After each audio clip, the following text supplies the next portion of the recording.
Bueno, pues muchísimas gracias por estar aquí el día de hoy. Estamos ahorita en una época en la que las personas utilizan las redes sociales como una herramienta para poder hablar sobre los temas que antes no se podían hablar y por supuesto para hacer justicia por muchos temas que en la actualidad están pasando en todo el mundo. Por eso es que hoy en la actualidad la palabra cancelado o cancelada se está volviendo muy común en nuestro vocabulario, tanto para las personas como para los adolescentes. El día de hoy tenemos aquí a Fernando Belanzarán, es licenciado en Filosofía, egresado de la Universidad Autónoma de México, es diputado, analista y es miembro del partido de la Revolución Democrática. Le agradezco que esté aquí el día de hoy, porque por estos tiempos sabemos que es una persona un poco ocupada, pero le agradezco a nombre de David Zamora, la estación Incubox y una servidora Esbedi Luna, que se haya tomado el tiempo de darnos este espacio con esa entrevista. Muchísimas gracias y dígame cómo se encuentra usted. Bien, bien, gracias, Esmeralda. Pues encantado de estar contigo. Le mando un saludo a David donde se encuentre. Y pues ojalá podamos discutir esto. Es interesante. Tiene que ver con algo que algunos han llamado como poscensura, Claro. la cultura de la cancelación. Y sí, es un poco apasionante porque tiene mucho que ver con las redes sociales, ¿no? Así es. Entonces, encantados, Baby. Muchísimas gracias. Y pues, como ya lo había mencionado al principio, estamos aquí para hablar sobre el tema de la cancelación de la cultura en las redes sociales. Entonces, me gustaría comenzar preguntándole a usted qué es cancelación o cancelado en las redes sociales. Sí, bueno, lo que pasa es que muchas personas han perdido su trabajo por una opinión expresada en redes. Claro. Puede ser desafortunada o puede ser que haya sido malinterpretada o confusa o que se haya calentado a alguien en un momento y haya dicho algo que no debía. Y por un comentario hay gente que ha perdido su trabajo. Claro. Hay gente que ha tenido que mudarse de barrio.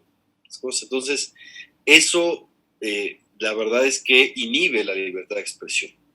Y cuando se llega a niveles tan extremos, como que alguien sea cancelado por expresar una opinión, pues yo creo que puede ser pernicioso. Ya dije, genera censura, porque mucha gente pues, preferirá quedarse callada antes de expresar. Claro. Y además tiene que ver con la lógica del linchamiento, ¿no? Hay un linchamiento a las personas por si me permites la expresión, un delito de lesa opinión, ¿no? Parece que nos preocupa más cómo piensa la gente que lo que haga, ¿no? Claro. Y eso me parece pues es una amenaza, y lo que debiera ser un espacio de deliberación pública para convencernos, para ir avanzando, pues se convierte en un espectáculo de linchamiento, una hoguera pública, ¿no? Y eso me parece que llega a ser contraproducente. Y se ha generado pues mucha intolerancia. Hay temas de la cultura que a lo que deberíamos apostar es a la educación, a la persuasión, a que la gente tome conciencia de sus errores, pero la aclamación popular quiere sangre, quiere cabezas, quiere consecuencias radicales, ¿no? Y eso me parece que contribuye a la censura.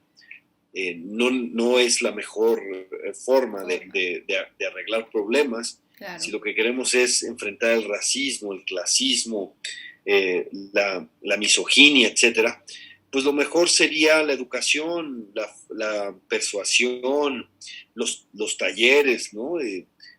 Cosas menos drásticas. Uh-huh.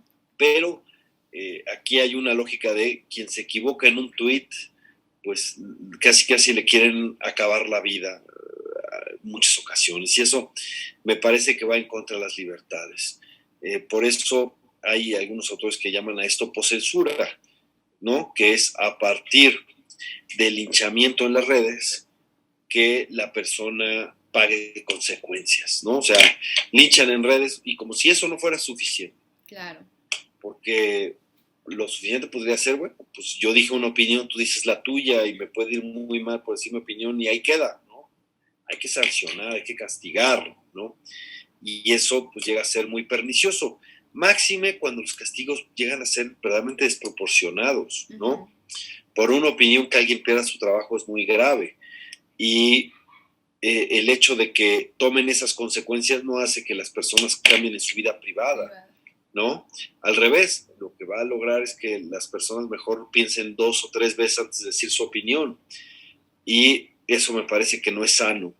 Y peor aún, luego, el tener una posición tan extrema de sanción, pues luego puede fortalecer al otro extremo también, ¿no? Y lo que necesitaríamos es buscar una sociedad incluyente, racional, tolerante. Y por supuesto, no se puede ser, uno no puede ser tolerante con la intolerancia, porque sería una contradicción. Claro. Pero la forma es cómo la abordas. Si la abordas con una lógica de concientización, de debate público, de avanzar, está bien. Pero si lo que contestas es a la intolerancia con intolerancia, me parece que es un círculo vicioso muy perverso. Más en estos tiempos en donde lo que está predominando es la polarización. Claro. Más nos valdría hacer o cultivar pues la prudencia, la mesura, ¿no? Que los arranques justicieros, que prácticamente como regla esos arranques justicieros acaban en injusticias. Así es. Y ahorita, pues lo que es la cancelación en las redes sociales, constantemente estamos, porque me incluyo, las personas grandes, chicas, medianas, como sean, comparten lo que son los memes, los famosos memes que siempre se vuelven como lo hit en un tema. ¿Eso es una vía de cancelación en las redes sociales? Bueno, hay un chef que se hizo ahorita famoso, me parece que es Daniel Olvera, se llama, me parece. O Araida, ahorita te doy el nombre. Uh-huh.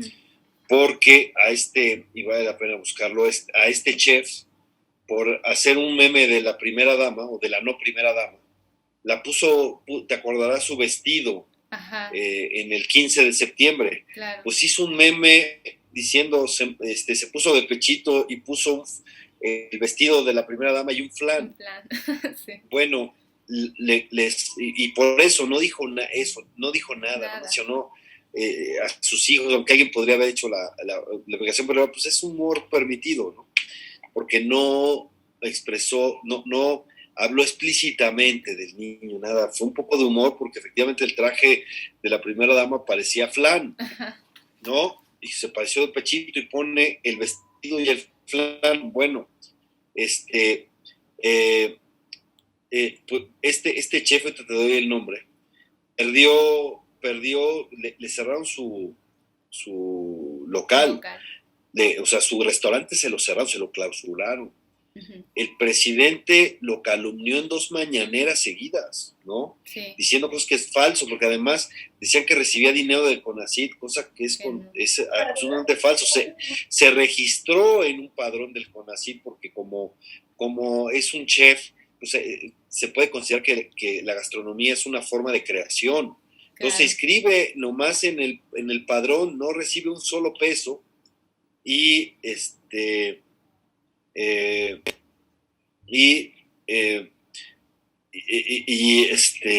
imagínate, ¿no? Perder, que te cierren y además un linchamiento en redes sociales muy, muy fuerte, ¿no? Sí. Entonces sí fue grave, ¿no? Me parece, ¿no? Claro. Ya llegó David. Hola, ¿qué tal? ¿Cómo estás, Fer? Buenas tardes. Bien, David. Qué gusto verte. No, al contrario, Fer. De verdad, estamos muy agradecidos porque hayas aceptado esta entrevista. Muy breve, te digo, nuestro proyecto tiene relativamente poco tiempo, pero pues va muy bien y pues aquí Sveid y Nikki pues nos está apoyando bastante. Como ves, pues es muy joven y la verdad es que este esfuerzo lo estamos haciendo completamente de manera independiente y por eso lo que tú vienes a hablar hoy es muy, muy importante. Tenemos una audiencia regular, pues vale la pena. Pues en cuanto a números, ¿no? Cualitativamente, pues, por supuesto, es muy importante también para nosotros. Y pues, de verdad, Fer, te envío un fuerte, fuerte abrazo y te agradezco muchísimo. No sabes cuánto. Eres el primer invitado de tan buen nivel que tenemos en la estación. Principalmente ha habido músicos. Eres el primer filósofo, académico, analista, político que viene con nosotros. Pero te lo agradecemos mucho, Fer, de verdad. Es un placer y es un gusto enorme. No, el gusto es mío, David. Mira, no sé si se note. ¿Alguien lo pueden ver? Sí. A ver. Se pierde. No, ¿Sí, no se nota o no? Un poquito. No, ¿qué es? O se ve el reflejo. Ah, no, es que se apagó, perdón. Sí.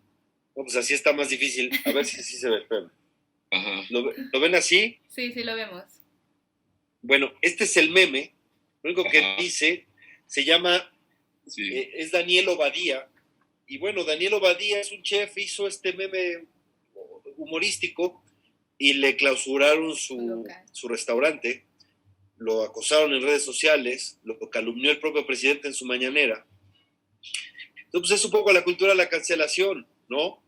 Pero además, en mi opinión, el meme no ofende a nadie, es humor, ¿no? Pero ya vemos que los regímenes autoritarios pues son repelentes al humor, ¿no? Es grave, pero no solo eso. Hay gente que dice un comentario que puede ser políticamente incorrecto, pero el linchamiento que genera en redes luego se traslada a que pierdan el empleo. Incluso ha habido gente que se ha tenido que mudar de barrio o así, y eso me parece excesivo, injusto para mucha gente, porque finalmente si alguien da una mala opinión, lo que debiera tener como consecuencia pues es otras opiniones que lo refuten, que exhiban que perdió el debate, está bien, pero cuando eso pasa a sanciones en el empleo, en el ingreso y otras cosas, eso es un exceso. La opinión debiera ser libre y este tipo de consecuencias pues inhiben la libertad de expresión. Mucha gente podrá decir, mejor me quedo callado, ¿no? Así es. Y me parece que estamos llegando a un momento en donde las palabras pueden tener peores consecuencias que los hechos, ¿no? Eso es profundamente pernicioso, ¿no? Y esto, entonces, lo de la cancelación, ¿es un control social de lo que se debe hacer o decir o lo que no se debe hacer y decir? Sí, las dos cosas, pero insisto, hay algunas cosas que evidentemente se pueden equivocar. Un académico de la Ibero hizo un mal chiste muy malo de una senadora. O sea, tampoco es un personaje indefenso, está en el poder. Y evidentemente eso generó una reacción, pidió disculpas, pero las disculpas no fueron suficientes para evitar que lo corriera a una universidad, ¿no? Sí. Y me parece que es mejor buscar ciertos mecanismos menos drásticos, y que el maestro se equivocó, pues que tome un curso, un taller, y si ya pidió disculpas, pues mejor, ¿no? Claro, además hay mucha hipocresía, porque muchos de los que se indignan en redes sociales por un comentario exabrupto, lo reproducen igual o al doble o al triple, ¿no? Uh-huh. Si yo te enseñara lo que me dicen a mí en redes sociales, ¿no? Pero yo prefiero que en lugar de tirarme a llorar y hacerme la víctima, pues contesto con razones y trato de ganar el debate, etcétera. Pero otros son, haz de cuenta, como en el fútbol, aquellos defensas que son medio tramposos, que están provocando, que le escupen al delantero, que le jalan el short, que lo andan que le recuerdan mil cosas, y cuando responde el delantero se tiran al suelo y hacen un gran drama y exigen la expulsión. Un poco lo que le pasó a Zidane en la Copa del Mundo, pero por eso uno tiene que tener la cabeza fría.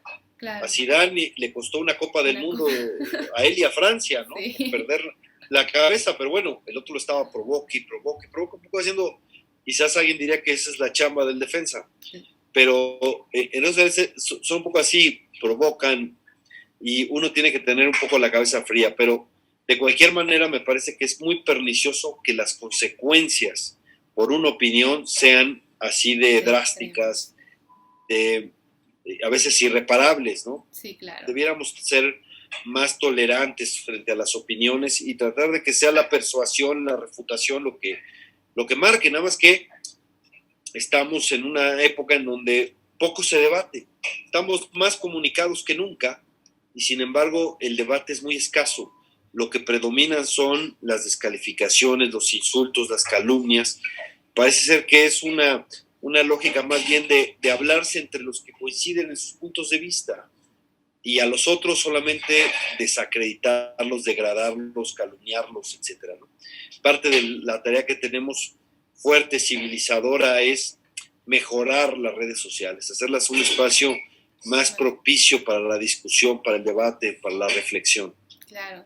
Y mencióneme usted qué red social es donde se da ese tema más fuerte. Instagram, Twitter. Sí, sin duda el Twitter. Por supuesto Facebook y en Instagram también.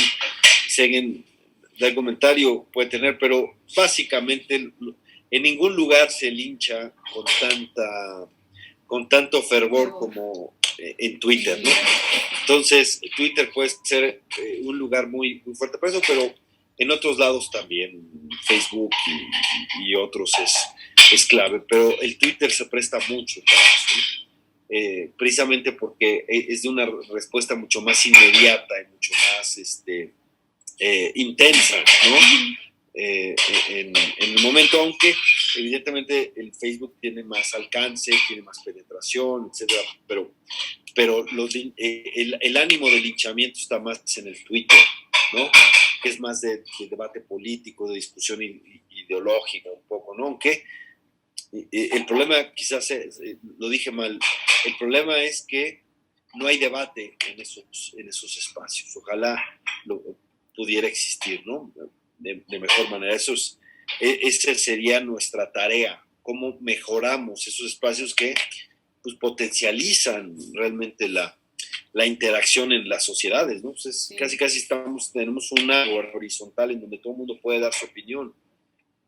Lo que pasa es que, como bien decía Humberto Eco, nos dimos cuenta del nivel de la sociedad. Si todo el mundo se puede expresar, pues ya te das cuenta. Antes solamente se expresaban, digamos, en ciertos sectores, niveles, círculos, ¿no? Podían expresarse en los medios de comunicación. Eso ya era un filtro muy fuerte.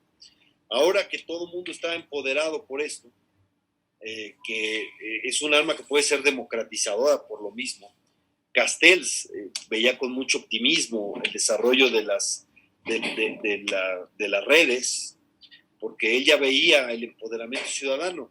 Ahora lo que necesitamos es civilizar a las sociedades para que esos espacios sirvan verdaderamente para un diálogo gratificante, para que la gente pueda informarse de mejor manera, porque lo que también están predominando en esta lógica pues son muchísimas noticias falsas, ¿no?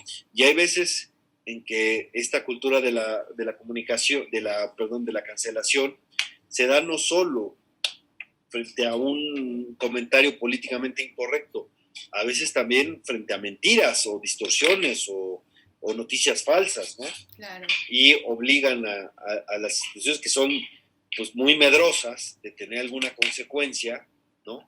Esto, bueno, se ha llegado a dar hasta para exigir que saquen libros de las librerías, ¿no? Y eso pues es patético, ¿no?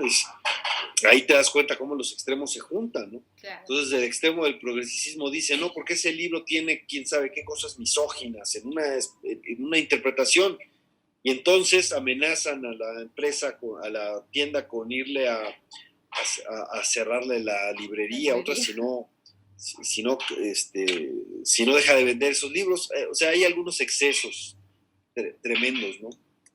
Que yo creo que no debieran ser. Bueno, hay quien decía incluso que había que sacar a Pérez Reverte porque era un misógino, quién sabe cuántas cosas de las lecturas, y si así nos vamos a poner, imagínate, ¿no? No van a decir que a Heidegger no, porque tuvo algo que ver con los nazis. Pues en parte tendrán razón, pero ¿qué nos vamos a perder de esa obra? ¿No? Claro.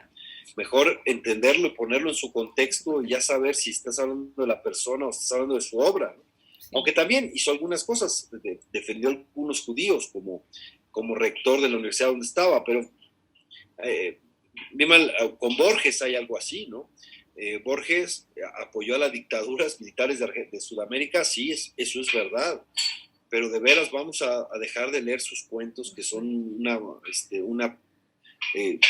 son un prodigio de la humanidad.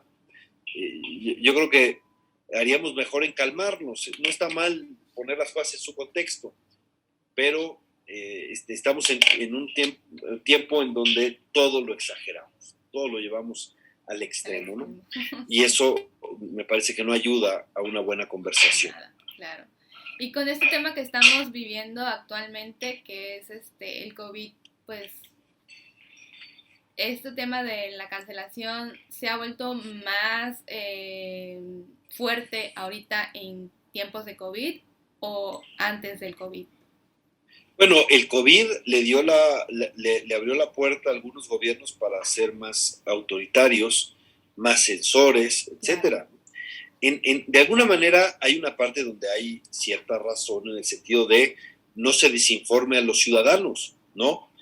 Pero ¿qué pasa cuando quien desinforma a los ciudadanos es el gobierno? ¿No? O sea, por un lado el gobierno aprieta fuertemente a las plataformas para que generen la censura, sí, pero por otro tenemos un gobierno, recordemos, pues llamó a que nos siguiéramos dando abrazos, a que fuéramos a los restaurantes, sí, a que nos dijo que esto era más leve que una influenza, y a estas alturas todavía se niega a usar cubrebocas, ¿no?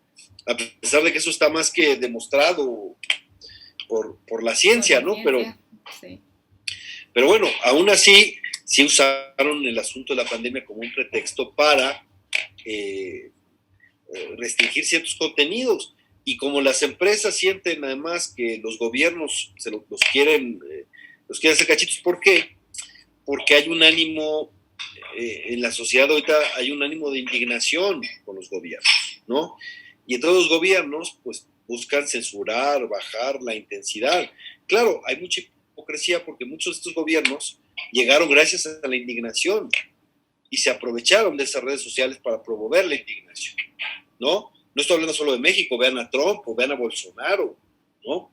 Que nacen de esos movimientos antisistémicos o ese ánimo antisistémico.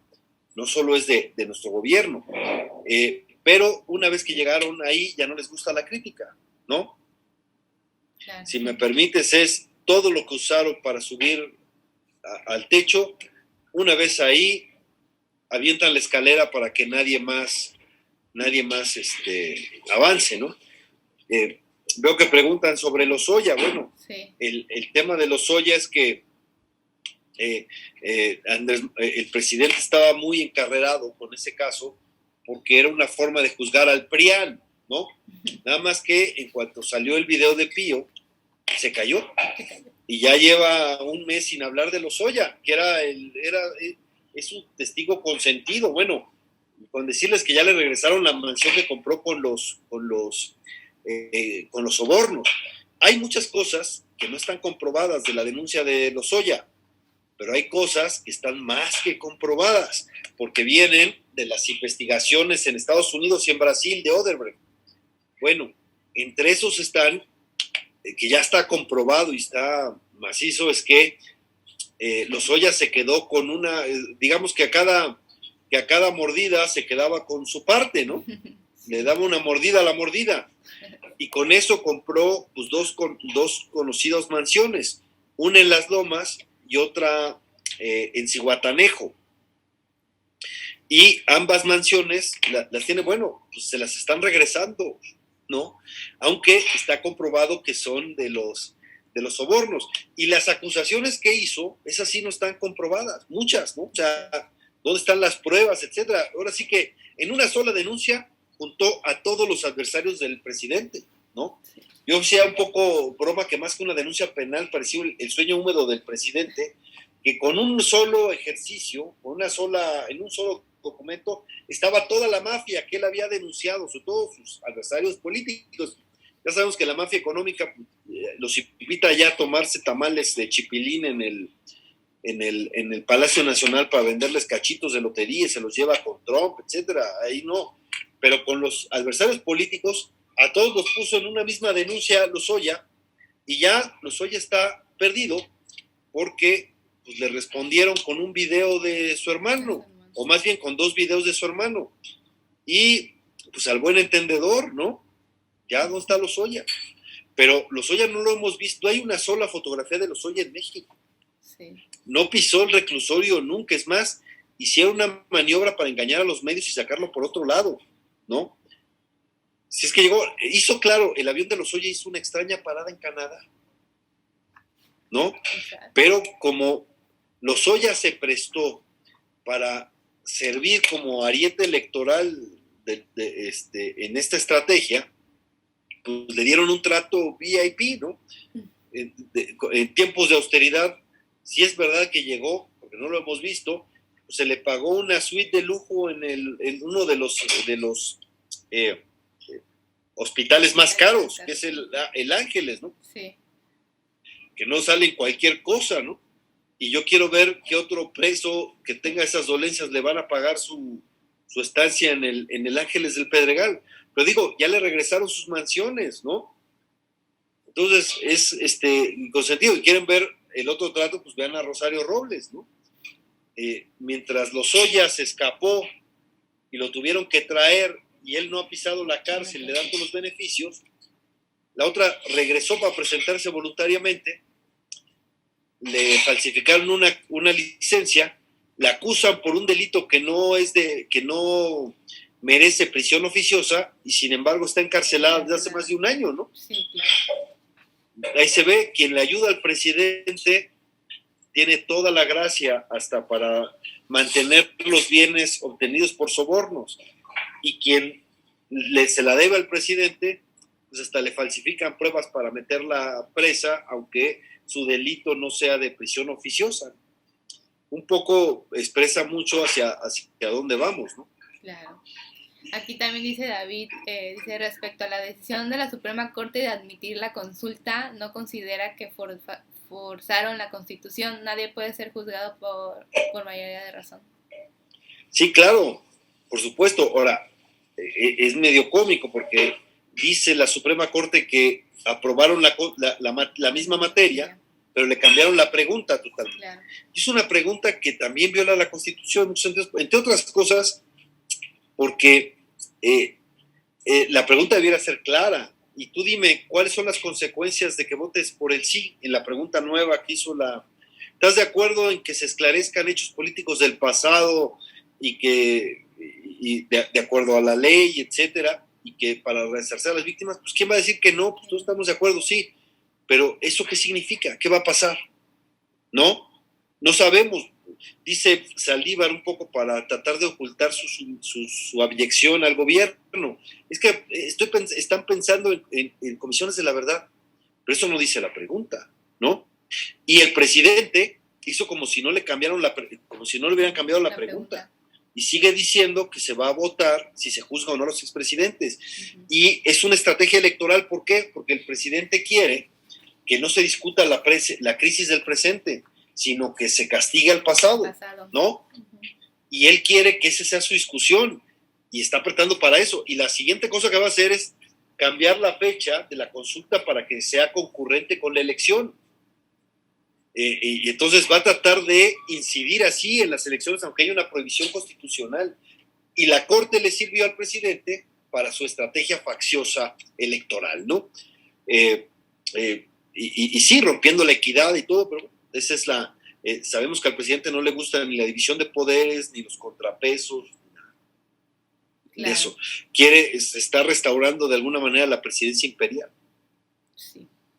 Dice aquí también David, dice, la Fiscalía de la Ciudad de México se encuentra muy activa en perseguir al anterior jefe de gobierno por daño al erario público.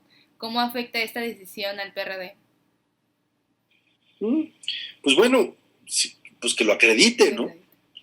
Yo te voy a decir, lo que no podemos hacer es que con las amenazas que tienen a todos, de que les voy a sacar la investigación, entonces dejemos de ser oposición, ¿no? Eso es lo que están haciendo. Bueno, a un ministro de la Corte le congelaron las cuentas para obligarlo a renunciar. Y fue el voto de la diferencia. Porque recuerden que quedó 6-5. y quien entró fue Margarita Ríos Fayad, fue la que entró en lugar de Medina Mora. Bueno, ese voto fue la diferencia, ¿no? Sí. Para ser la mayoría del presidente en la Corte Cesa. ¿Y cómo lo hacen? Pues con las cuentas. Entonces llegan con los expedientes para ver si extorsionan las personas. Si te doblas y haces lo que yo digo, no te pasa nada. Pero si eres rebelde entonces te congelo las cuentas, te embargo tus bienes, etcétera. Pues eso es represión, ¿no? Eso es un gobierno autoritario. Es cierto que al presidente no le gusta el uso de la fuerza pública en las calles, pero vaya que le gusta la represión en las cuentas bancarias y con el SAT ahí, ¿no? Y eso, en el libro por cierto, que lo tengo aquí a la mano, ¿Cómo mueren las democracias?, que se los recomiendo, de Levitsky y Ziblatt, editado por el New York Times, sí. Pues habla prácticamente que todos estos gobiernos populistas, de lo que le llaman democracias iliberales, es decir, contrarias a los valores liberales, pues hacen casi un guión. Y sí, el presidente está siguiendo prácticamente todo el guión, y una cosa muy importante es, usan al fisco como un arma política para perseguir disidentes, ¿no? Y aquí como ya encontraron el caminito para congelar cuentas, sin ni siquiera, ya no te digo la orden de un juez, sin ni siquiera la petición del Ministerio Público, ¿no? La unidad de inteligencia financiera depende de la Secretaría de Hacienda. Bueno, esa unidad de inteligencia financiera está congelando las cuentas gente, ya vimos lo que sucedió en Chihuahua con los productores. Los productores participan en un movimiento y de repente les congelan las cuentas a los líderes, ¿no? ¿No? Dime si eso no es represión. Claro. Y en cuanto a este tema, ¿en qué ámbito es como que se da un poquito más fuerte? ¿En el tema del espectáculo, la música, el arte? Bueno, fíjate que este es un gobierno autoritario que busca controlar por el recurso a todos. ¿Por qué quieren quitar los fideicomisos? ¿No? Es cierto que había fideicomisos que hicieron actos de corrupción, eso era muy famoso, pero también es cierto que ha cambiado la legislación. A mí me tocó legislar la Ley General de Transparencia y el Sistema Nacional Anticorrupción, y ahí los fideicomisos fueron puestos bajo lupa, de tal manera que hoy los fideicomisos son sujetos obligados a la Ley de Transparencia, y muchos de estos fideicomisos, sobre todo los que manejan los investigadores de los centros CONACYT, pues los maneja un comité técnico entre pares. Tiene que ser manejado por por la Ley General de Transparencia, y además son auditados por la Auditoría Superior de la Federación. Tiene mucho más controles que el manejo discrecional que estamos viendo por parte del Ejecutivo ahora, ¿no? Nada más que, el de los artistas, ¿por qué no mantienes el del arte? ¿Quién maneja? Pues la Secretaría de Cultura. O sea, cuando tú dices, es que puede haber corrupción, estás diciendo que tu gabinete es corrupto, porque ese gabinete es el que maneja esos recursos, ¿no? Sí. Pero lo que quiere decir Andrés Manuel es, todo el dinero depende de mí. Entonces, dime si no es un mecanismo de control político. Además de que va a usar pues, los recursos, los va a repartir discrecionalmente, porque además los quiere meter a una lógica como excedentes. Todos los excedentes son repartidos discrecionalmente por el Ejecutivo. Y entonces quiere él decir a quién sí y a quién no, y los puede desviar para lo que quiera, porque además dice, no se preocupen, están sus recursos, aunque dice que va a fortalecer la salud. Pues no puede hacer las dos cosas. Pero pon tú que les dé una mordida o les quite una buena parte. Bueno, la otra parte, ¿cómo la va a repartir? Pues a su discreción. Y eso golpea la libertad de investigación, la libertad de cátedra, la libertad de expresión, la libertad de creación. Si saben que va a depender del ánimo de este presidente, que ya ves que este presidente casi ni le gusta que lo alaben, y casi ni le disgusta que lo cuestionen. Bueno, ese es el que discrecionalmente va a decidir qué investigaciones se hacen y cuáles no. ¿No? Es un contrasentido, y además es muy mal administrador. Los fondos que se llaman para emergencias económicas, los fondos de estabilización, los dos fondos más conocidos, llegaron a tener casi 400,000 millones de pesos. Ya se los acabó. Él podrá decir, es que la emergencia de la pandemia, bueno, en 2019, de esos 400 millones, se comió 144,000 millones de pesos. 144,000 millones de pesos en un año que no había crisis, ¿no? Entonces, bueno, pues ahora va a manejar discrecionalmente 68,000 millones de los fideicomisos en un año electoral, ¿no?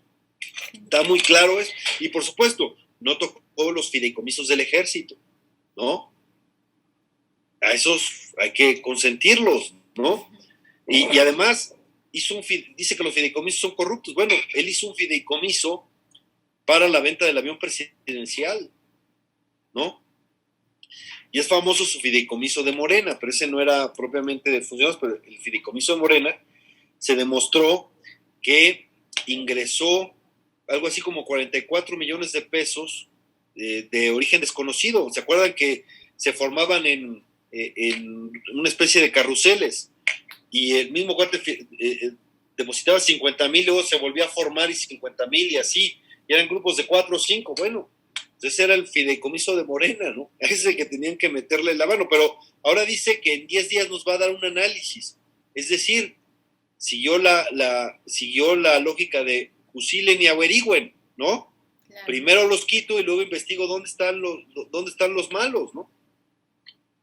Pero bueno, lo que pasa es que esconde más bien la necesidad de control político, ¿no? Que el presidente sea el que define los fondos de manera discrecional, pues es algo que le da un gran poder político, ¿no? Claro.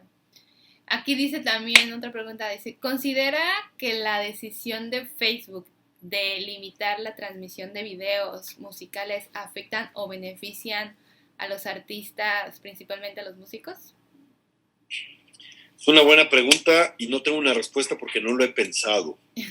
Tendría que reflexionarlo y ver cómo está el asunto. No sé qué digan los artistas. Yo creo que su gran pelea de ellos es cómo les pagan algo por sus derechos de autor. Antes tenían una canción, pegaba muy bien la canción y todo el mundo compraba sus discos y se usaba para publicidad y ganaba por todos lados. Claro. Ahora que en el internet es tan fácil acceder a esa música, pues es cierto que han perdido mucho de sus recursos, ¿no? Y es una buena discusión, tiene que ver con derechos de autor, supongo. Habrá que ver para encontrar pues, algunos mecanismos de equilibrio, ¿no? Claro. Pero que no sea pretexto para la censura. ¿Y cancelar es igual o a matar a una persona? No, la cancelación lo que se refiere es, tú opinaste, tu opinión es tan ofensiva que es incompatible con la empresa, o es incompatible con la compañía, o es incompatible con la universidad, etc. Genera además mucha hipocresía. Claro. Porque muchos de los comentarios por los que castigan son comentarios que escuchamos en privado de mucha gente. ¿No? Sí. Pero lo hacen públicamente, y pueden ser censurables, o sea, en el sentido de refutables, etcétera. Pero el problema es la cancelación, es decir, te corro, es decir, ya no puedes salir a la calle porque ya estás estigmatizado. Debiéramos cuidar, ¿no? Ese tipo de exhibiciones con esto han sido muy perjudiciales en muchos ámbitos, ¿eh? Por ejemplo, el sexting, cuando se llega a filtrar, ¿no? Sí. Que es muy ofensivo para las personas, etcétera, se hace con una facilidad tremenda. Entonces, yo digo que es parte de la educación que tenemos que tener para usar estas herramientas de comunicación, ¿no? Estamos en ese aprendizaje, ojalá sea para bien, pero no ayuda, me parece, la cancelación de personas, sobre todo de manera automática.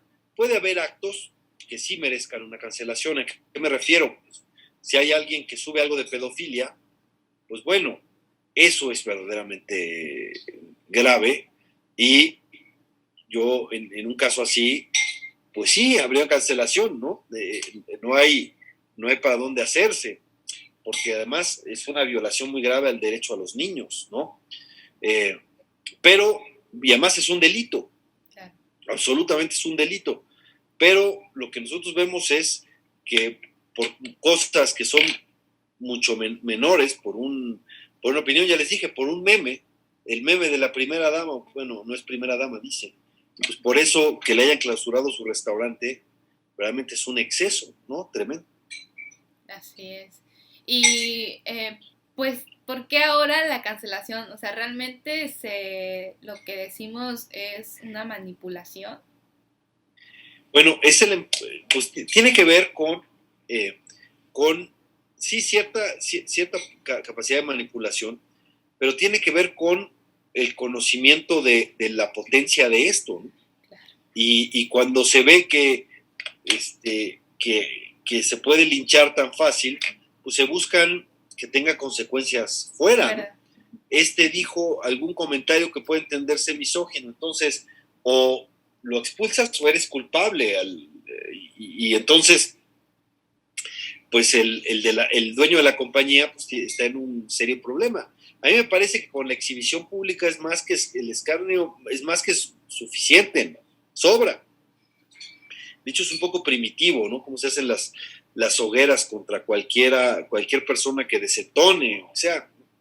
Pero bueno, por supuesto, yo sí creo que es correcto que haya debate público y que sea que se refute, y que si alguien cometió un grave error de opinión, bueno, pues en las mismas otras opiniones tiene ya la sanción, ¿no? Fue derrotado en el debate, fue exhibido, está bien. Ya irse a correrlos, y bueno, y hay veces que se mete con las familias, ¿no? Sí. Y eso también es grave, ¿no? Entonces, cuando alguien dice, si opino capaz de que hostigan a mis familiares, hostigan a mis amigos, mejor te quedas callado, ¿no? Y eso no hace una mejor sociedad, ¿eh? Eso no hace una mejor sociedad. Me parece que además puede favorecer incluso cierta hipocresía, y luego vienen los coletazos en sentido contrario, ¿no? De otras personas que llegan a defender la incorrección, y tú polarizas el asunto. Velo a veces en ciertos debates. Por supuesto, hay que combatir la misoginia, hay que abrir espacios para que haya equidad absoluta con las mujeres, por supuesto, pero cuando luego se hacen ciertos excesos, pues eso le da fuerza a que se genere un movimiento en sentido contrario, ¿no? Y ya los vemos, ¿no? No es fácil. Bueno, ve la discusión sobre el aborto. Yo me acuerdo de grandes debates sobre el aborto hace 2 décadas. Sí. Pero ¿cuál es la diferencia? Nos escuchábamos, ¿no? Ahora no hay manera de tener una conversación, ¿no? Y lo que reina es, pues sí, el linchamiento, la estigmatización, y de la estigmatización a la cancelación hay solo un paso. Claro. Aquí hay otra pregunta, dice, la próxima campaña electoral se va a desarrollar principalmente en redes sociales. Será muy desequilibrada, puesto que también las redes publican también en función a pautas pagadas. ¿Sustituirán al tiempo oficial en medio? Sí, bueno, eso es un buen punto, aunque han avanzado algunas plataformas para que quede específico qué es lo que se compra, para que pueda ser fiscalizado, ¿no? Está bien. El problema más que ese, que de alguna manera se puede fiscalizar, son las noticias falsas promovidas desde granjas de bots también, ¿no? Sí. Entonces, bueno, y vaya, bueno, es increíble. Yo estaba viendo una entrevista donde decía el presidente que somos ejemplo mundial para el mundo en el combate a la pandemia. ¿De dónde? ¿No? O sea, más absurdo posible, nada más hay que ver los datos. Pero lo importante se ha vuelto en el debate en redes sociales no es qué es verdad y qué es falso, ¿no? Sino cómo puedes hacer que te crean, ¿no? Lo importante es la percepción. Es una lucha por la percepción, aunque sea mentira, ¿no? Y cuando las cosas van muy mal, pues al régimen no le queda más que la mentira, ¿no? Entonces, ya vimos Trump, Bolsonaro, Andrés Manuel, todos dicen, somos ejemplos mundiales. Y sin embargo, estos 3 países están entre los 4 con mayor número de muertes, ¿no? En la pandemia. son realidades alternativas que se construyen también a partir de redes sociales, Sí. en buena medida, ¿no?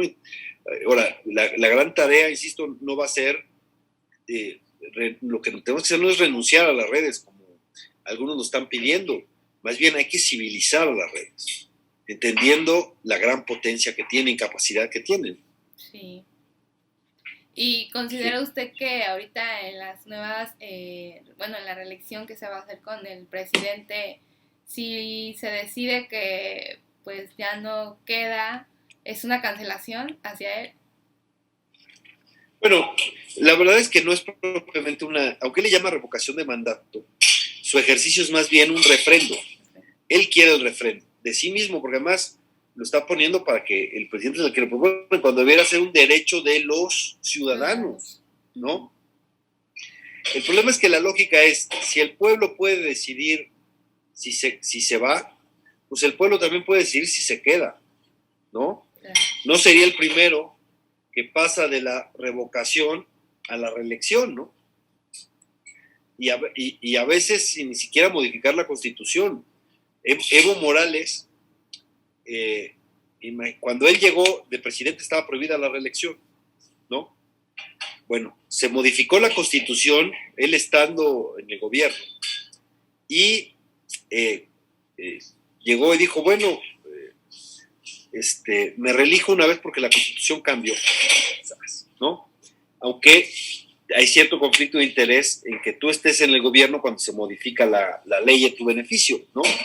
Pero bueno, olvídate del conflicto de interés, dijo, está bien, pero se reelige una vez, y luego dice, sí, pero como la primera elección fue antes del cambio constitucional, me reelijo por segunda vez, porque esta sería la primera después de la nueva Constitución. Bueno, llegó sin que se permitiera, ya llevaba 2. En la tercera, llega y dice, bueno, hagamos un referéndum para ver si me puedo reelegir. Pierde el referéndum. Nada más que luego va a la Suprema Corte, se llama Tribunal Supremo, parece, y el Tribunal Supremo llega y dice, es tu derecho humano reelegirte o presentarte a la elección. Y entonces se volvió a presentar a la tercera reelección y bueno, ya sabemos lo que sucedió, pero fue con el control del poder, de la interpretación de la Corte. Cuando vimos lo que acaba de suceder con la consulta a la carta del presidente, pues sabemos lo que puede pasar si la Corte llega a interpretar de alguna manera la ley. Claro. Entonces yo más bien creo, más que la cancelación, yo lo que creo es que es el camino hacia justificar la posibilidad de una reelección, ¿no? Yo no veo la posibilidad de que se vaya, y me parece más una trampa, porque además tendrá que participar más del 40% del padrón electoral para que algo así sea vinculante. Más bien es otra forma para estar en campaña. Él sigue siendo un candidato en campaña, a pesar de que es presidente. Uh-huh. Y quiere que su figura incida en la elección, ¿no? Bueno, y ya para terminar esta entrevista, nuevamente le doy las gracias por estar aquí con nosotros, brindándonos un poco de su tiempo para hacer esta pequeña plática sobre el tema que estuvo muy interesante, y pues esperemos que al público que lo esté escuchando en esos momentos le haya sido de su agrado. Perfecto, Sveidi, qué gusto. Y también les recuerdo a todos nuestros radioescuchas que nos pueden seguir en nuestra red social de Facebook, que nos encuentran como Incubox, y también nos pueden escuchar nuestra transmisión desde la aplicación Seno.fm. Mi nombre es Sveidi Luna, muchas gracias por acompañarnos el día de hoy. Incubox, siempre dentro de ti.